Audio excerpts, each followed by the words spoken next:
By day, I was the perfect husband. By night, I lived a life my wife could never imagine, meeting men on secret apps, chasing desires I couldn't resist. When I matched with Dylan, a 22-year-old who seemed too good to be true, I thought I was finally going to experience something real.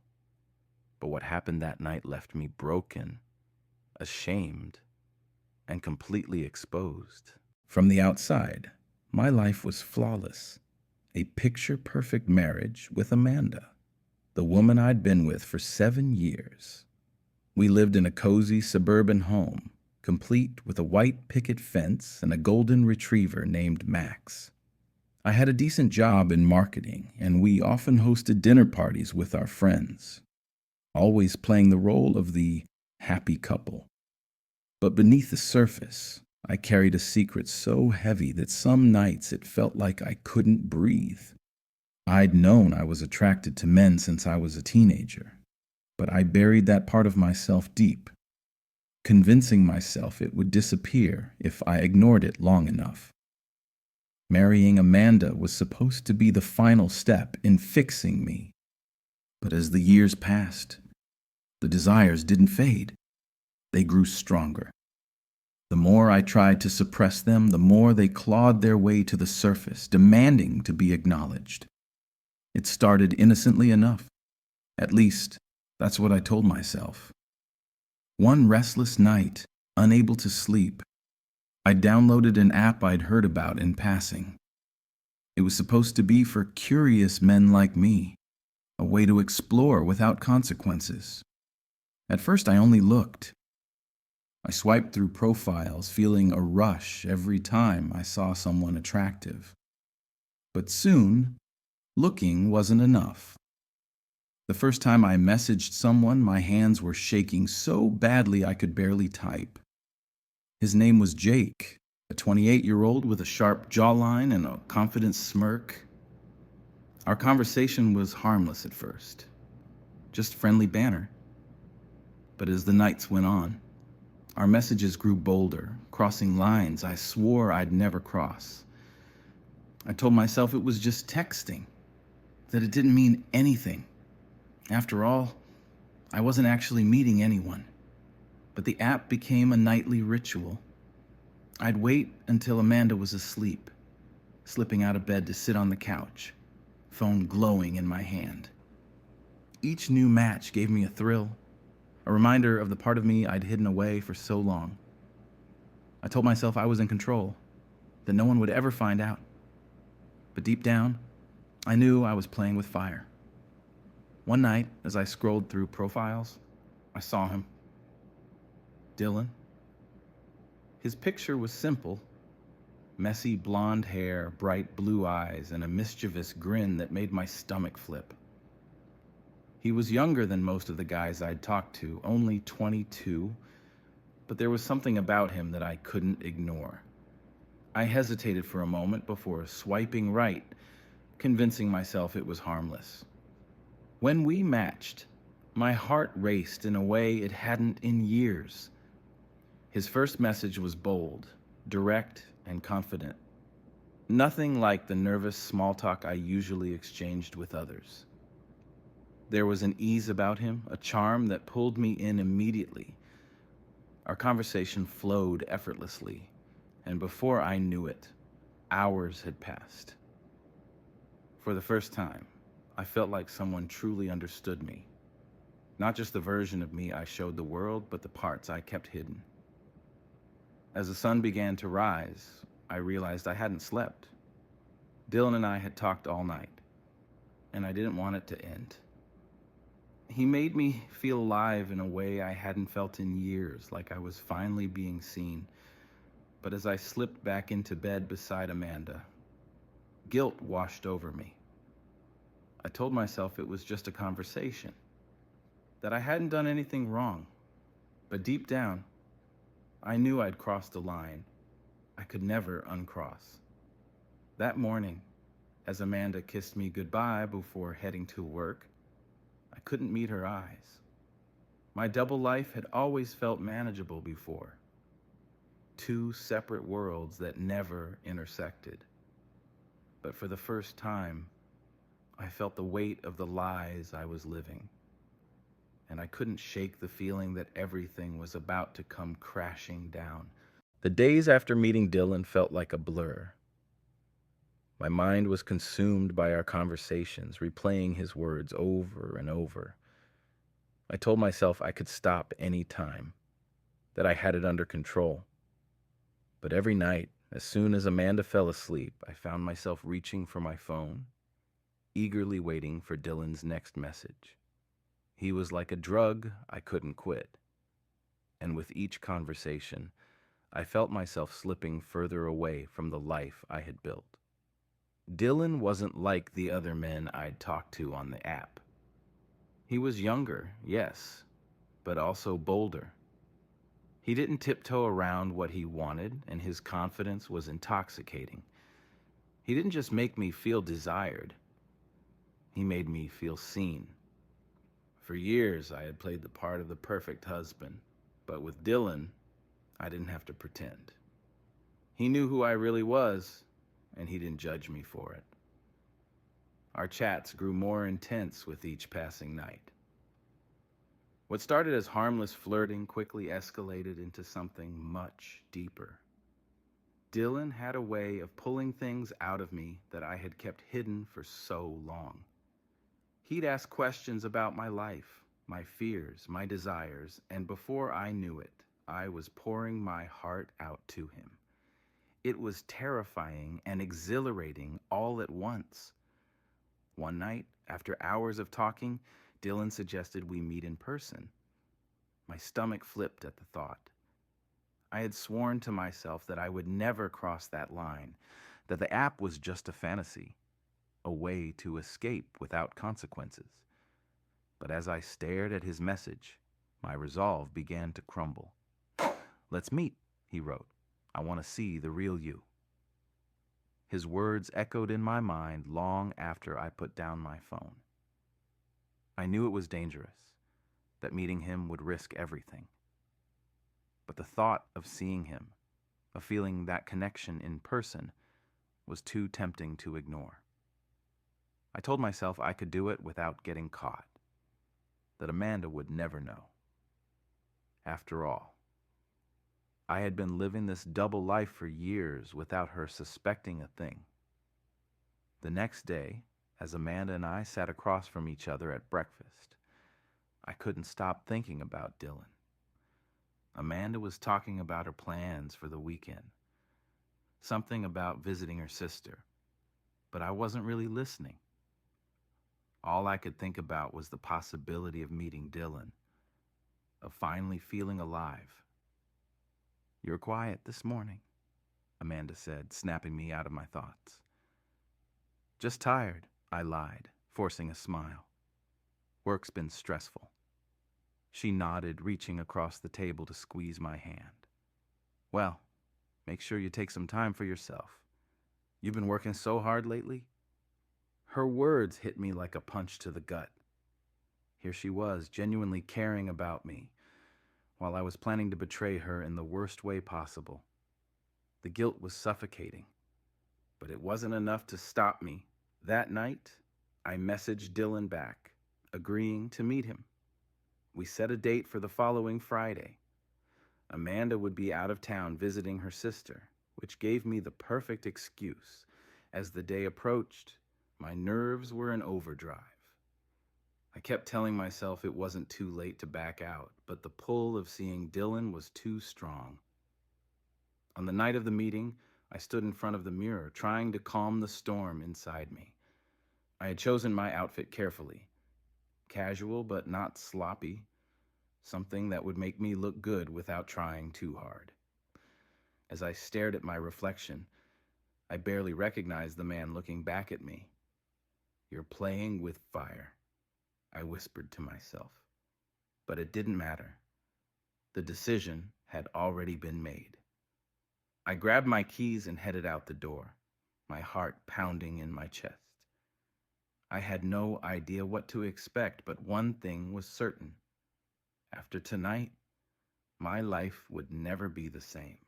The drive to the meeting spot was both thrilling and nerve-wracking. Dylan had chosen a trendy bar downtown, far enough from my neighborhood to avoid any chance of running into someone I knew. The entire way there, my hands gripped the steering wheel so tightly that my knuckles turned white. My mind raced with possibilities. What he would look like in person, how he would react when he saw me if I was making the biggest mistake of my life. I parked my car a block away from the bar and took a moment to gather myself. My heart was pounding so hard I could feel it in my throat. A part of me wanted to turn around and go home to pretend this night had never been planned. But the thought of seeing Dylan, of feeling that spark in person, was too powerful to resist. When I stepped into the bar, the atmosphere was loud and buzzing. Dim lights, thumping music, and a crowd that seemed worlds away from my suburban life. I scanned the room, searching for Dylan, but all I saw were strangers laughing and clinking their glasses. My phone buzzed in my pocket, and I pulled it out to see a text from him. "I'm in the back, near the corner booth." I felt a jolt of excitement and fear as I made my way through the crowd. When I reached the booth, I saw him sitting there, casually sipping a drink. He looked even better in person. Messy blonde hair, piercing blue eyes, and a confident smirk that made my knees weak. "You made it," he said, standing up to greet me. His voice was smooth, calm, and completely at ease, a sharp contrast to the storm raging inside me. "Yeah," I replied, my voice shakier than I'd like to admit. "Sorry if I'm a little late." He waved it off. "You're right on time." We sat down, and for a moment, I wasn't sure what to say. Meeting someone from an app was completely new territory for me, and I couldn't shake the feeling that everyone in the bar somehow knew my secret. But Dylan's relaxed demeanor quickly put me at ease. "You seem nervous," he said, leaning back in his seat with a teasing smile. "I guess I am," I admitted. "This isn't something I do often." "Well, I'm glad you're here. I've been looking forward to this all week." His words sent a rush through me, and for the first time that night, I allowed myself to relax. We ordered drinks and started talking, and before long, the world around us seemed to fade away. Dylan was easy to talk to, charming and funny in a way that made me forget all my fears. He asked about my life, my interests, and for the first time in years, I felt like someone actually cared about the real me. Not the version I showed to everyone else, but as the night went on, a small voice in the back of my mind kept reminding me of the risks I was taking. I was in a public place, meeting a man who was a complete stranger, all while lying to my wife. The guilt gnawed at me, but I pushed it aside, convincing myself that this was harmless. After a while, Dylan suggested we move somewhere quieter. "There's a park nearby," he said.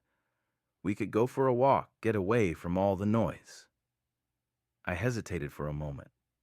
The bar felt safe, surrounded by people.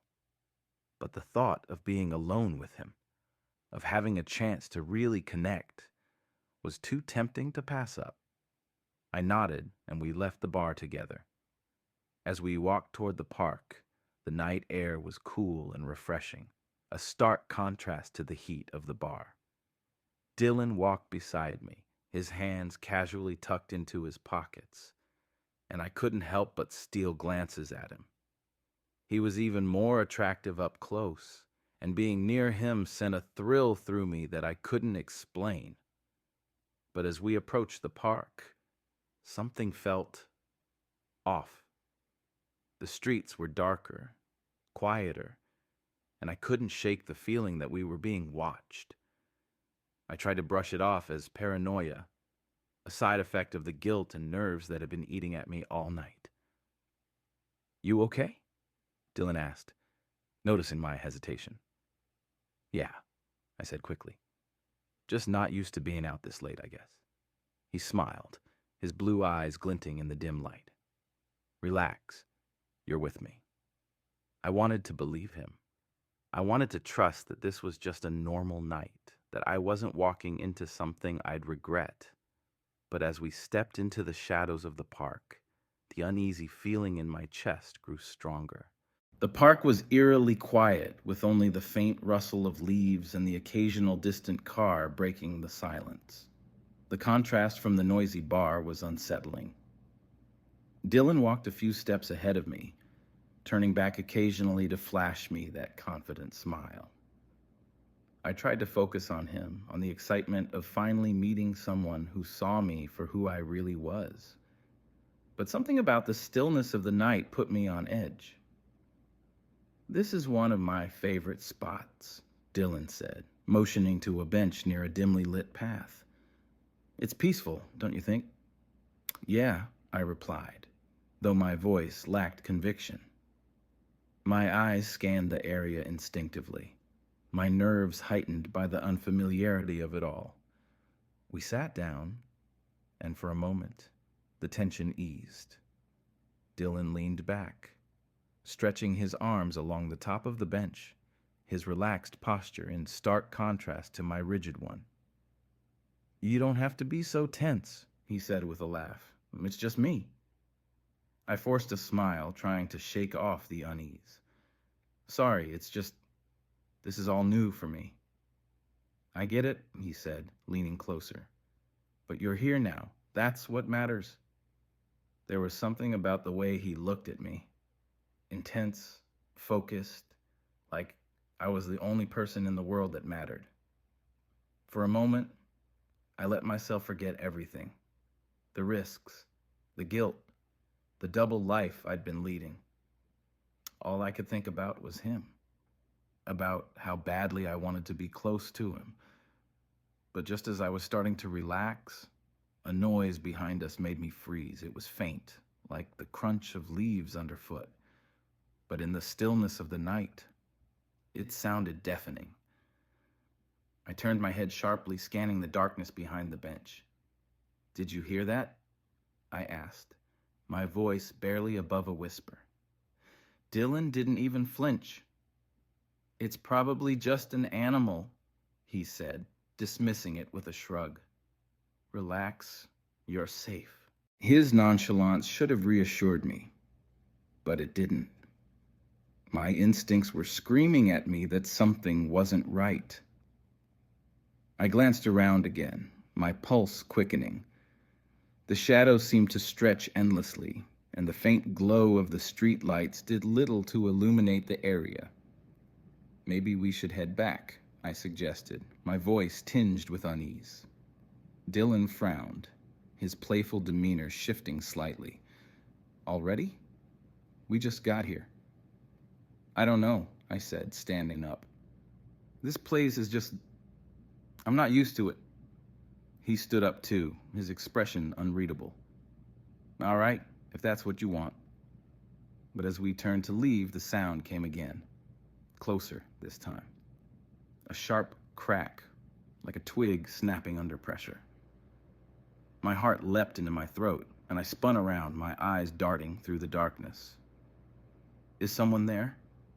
I called out, my voice trembling. For a moment, there was nothing but silence. Then, out of the shadows, a figure emerged. He was tall, broad-shouldered, and his face was obscured by the hood of his sweatshirt. My stomach dropped. "Hey," Dylan said, his tone suddenly tense. "What are you doing here?"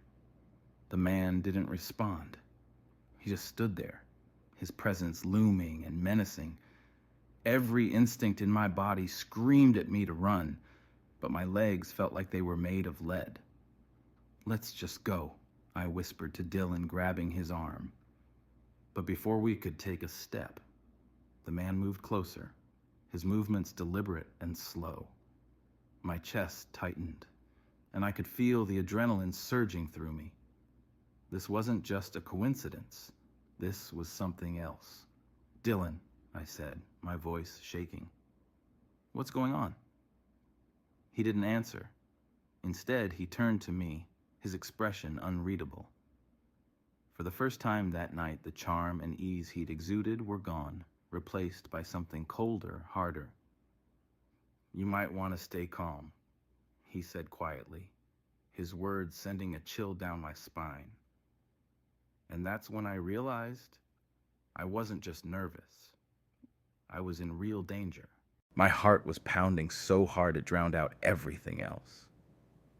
Dylan's words echoed in my head, cold and detached, so different from the warmth and charm he'd shown me all night. I looked at him, searching for some sign that I'd misunderstood, that I wasn't in the middle of a nightmare. But his expression was unreadable, and that scared me more than anything.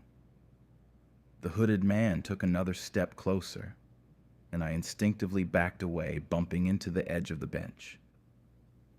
"Dylan, what's going on?" I asked, my voice trembling. "Relax," he said, his tone devoid of emotion. "No one's going to hurt you if you just stay calm." The air felt suffocating, thick with the weight of unspoken danger. I looked between Dylan and the stranger, the pieces slowly falling into place. This wasn't a random encounter. This wasn't bad luck. This was a setup. "Why are you doing this?" I asked, my voice cracking as fear gripped me. Dylan sighed, shoving his hands into his pockets. "You seemed like the perfect mark. A married guy sneaking around on a gay app? You practically screamed easy target." The words hit me like a punch to the gut.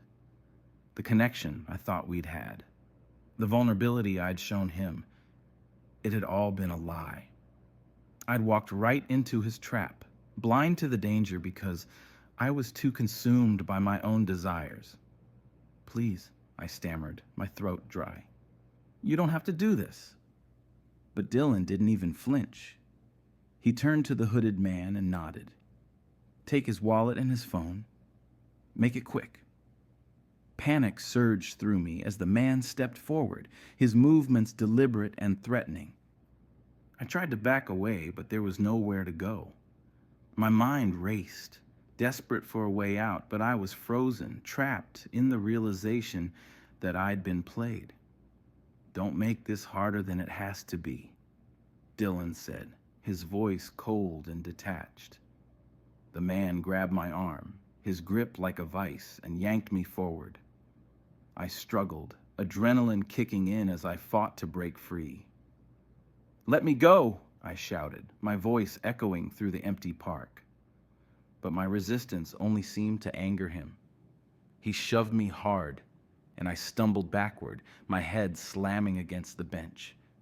Pain exploded in my skull, and for a moment, everything blurred.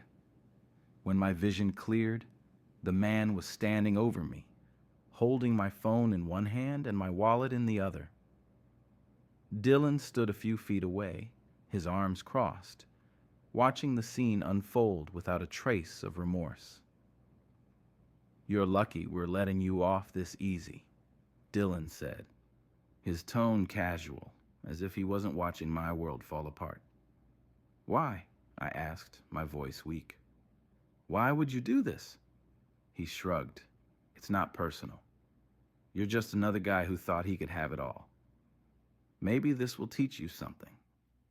With that, he turned and walked away, the hooded man following close behind. I was left lying on the cold ground, my body aching and my mind racing. The night that was supposed to be a thrilling escape had turned into a nightmare, and the consequences of my actions were only beginning to unfold. I stayed on the ground for what felt like hours, my head throbbing and my pride shattered. My phone and wallet were gone, and with them, any hope of slipping back into my double life unnoticed. Slowly, I picked myself up and stumbled back to my car, my mind a haze of regret and shame. When I got home, Amanda was already in bed. I crept in quietly, my body sore and my heart heavy. I told myself I could explain away the missing phone and wallet, that I could bury this night like all the other secrets I'd hidden from her. But something inside me knew that this time was different. The next morning, Amanda noticed the bruises. "What happened to you?" she asked, her voice full of concern. "I got mugged," I lied, avoiding her eyes. "It's nothing."